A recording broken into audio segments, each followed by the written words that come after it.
Hey, what's up YouTube? I hope you all had a good Christmas, and I want to say thanks to everyone who's up there in New Hampshire and Iowa helping Ron Paul campaign. I wish I could be there with you, but I'm stuck here in Maryland. I want to talk to you guys about the mainstream media's conspiracy against Ron Paul. There isn't one. I know what you guys are thinking. Well, there has to be some reason that Ron Paul keeps getting asked these insanely silly questions almost every other interview. And there is a reason. Let me explain. A news organization exists to make money, not to report on facts. Now, a lot of times the two will coincide. The first person to break a major news story will become more popular, they'll get higher ratings, they'll get more advertising dollars, and a news organization that's consistently wrong in reporting the facts is going to eventually lose viewership. But in presidential politics, things act a little bit differently. In presidential politics, you can get higher ratings by making a presidential candidate look bad. Make them say something that seems like it's sexist, racist, homophobic. Makes them seem like a socialist, a libertarian. Makes them seem like they're an atheist. Or maybe makes them seem like they had presidential ambitions since they were 5 years old, which is what Hillary tried to do to Barack Obama. And we saw something like this with a recent interview where the reporter asked Ron Paul, could the Civil War have been avoided? And Ron Paul gave the accurate answer that, yeah, of course, the Civil War could have been avoided, and there really wasn't a reason to kill 600,000 Americans.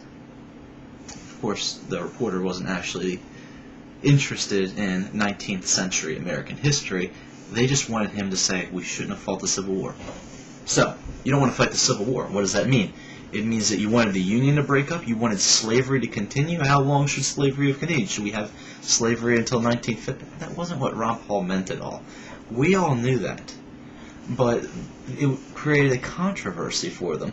And the reason this came about was Ron Paul gave a textured answer to a person who was looking for a soundbite. It's a mistake. Most of the other candidates know about this. Mike Huckabee, he knows that when someone's asking him about evolution, what they really want him to say is that the Earth is 6,000 years old and that Jesus is talking to him in his head. But he avoids it by saying, well, I really don't know. I don't know how we got here. He just defers the question. I'm not an evolutionary biologist. I happen to believe God had a hand if it was evolution. We have a guy who doesn't believe in evolution. He literally does not believe in evolution, which is an absolutely insane belief by most standards. I mean, you're going against all modern science when you say that. And he gets a slide because he doesn't give a textured answer. And I want Ron Paul to stop giving textured answers to economic questions unless he's on a news program that's consistently been interested in reporting on the facts. That includes Fox Business Channel, PBS, CNBC, or even Bill Maher's show. So if that's one thing, if someone can show this video to Ron Paul or just tell him stop giving textured answers to these people who are just trying to make you look dumb, you'll knock them up 2 or 3 points in the campaign.